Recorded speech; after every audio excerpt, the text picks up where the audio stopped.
Greetings and welcome to my YouTube channel. And I want all of you to really know that, basically, criticism is welcome in the comments. It doesn't have to be a good comment like, oh, this was so great. It can be a minor criticism about something. That's fine too. And I also want all of you to know and to realize that I basically have a podcast too, if you haven't listened to it. It's called the Franz Barden Podcast, simply.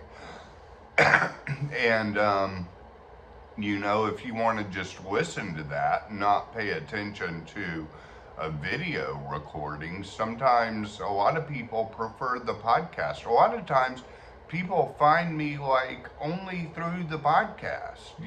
That happens very frequently. So check out the Franz Barden podcast. And today we've got a really cool topic that has to do with Barden work. Maybe it doesn't seem like it does, but it certainly does, and it will help all the steps be a whole lot easier for you, and it'll make your life easier. It'll fill you with peace. That's why I call it the Philosopher's Stone of Surrender. So take that to heart. It's a big lesson today. And before I get right to it, I want all of you to know, if you don't already, I've got a new book out, Panic Magic, and it's a fictional story about a traumatized magician. And there's a lot of interesting things about it. He increasingly performs at larger and larger venues until his performances attract nefarious enemies, and intelligence agencies recruit him to work for them, basically. And he undergoes magical attacks. He can levitate. He gives mysterious monologues in between meditations.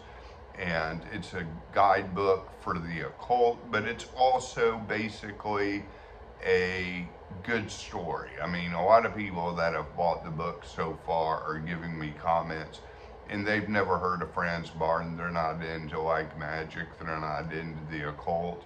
They're, evangelical Christians, but they like, it's a great story. This is just a fantastic read, So,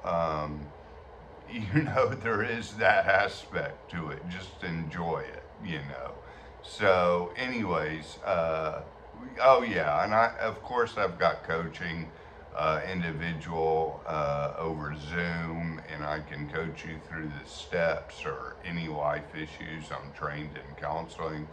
And I can also do energetic transmissions of Akashic energy on a Zoom session, or I can just do them remotely. If you don't want to make the time for a Zoom session, I'll just use biomagnetism to heal you remotely, or whatever plagues you. I'll address that through remote healing. So anyways, there is that aspect of what I have to offer. You can find all that on clintsalem.com. So let's get to the meaning of surrender. Surrender to everything. Yeah, surrender to everything. That's what I'm saying. Surrender to the inner world, surrender to the external world. And there may be plenty you don't like about both of them. In fact, I'd say you're probably abnormal if you just think everything's great all the time, or you're enlightened and wouldn't even be watching this video.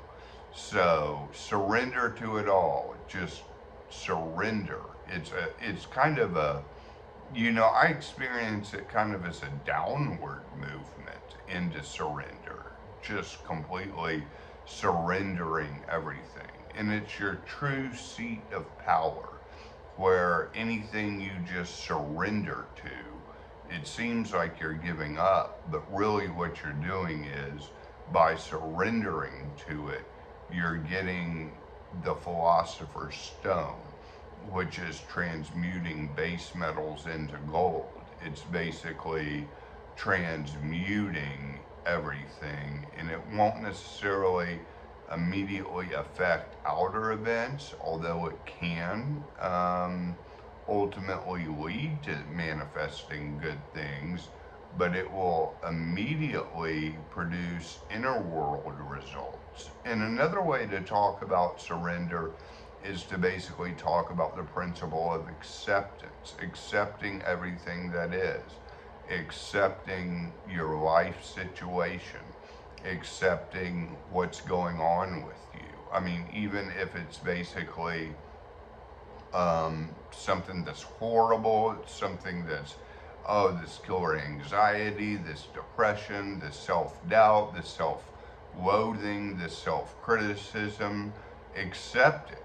Accept that it's part of you. And, the great existential psychologist Carl Rogers once said, the great paradox is that when I accept myself just the way I am, good and bad, then I can change. And I would say that's true, but I'd also add to it that acceptance is change, because the resistance is what's keeping the inner conflict inside. It's the resistance to it.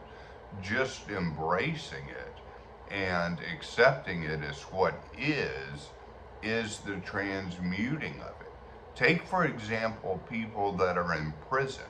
Now, I've never been to prison, but I've worked with people who have, as a counselor, and what they'll always say is there's humble people in jail, there's humble people in prison, because they basically have nothing left to do, so they just let go and they surrender to it. So they're at peace even in prison. So if that's achievable there, it's definitely achievable in the outer world. No matter how overwhelming your issues are, just let go, give in. That is the surrender. That's the surrendering to it. And it doesn't mean don't take action. There's always things to do. There's plenty of things to do. For most people, there's too much to do all of the time. It's just too much.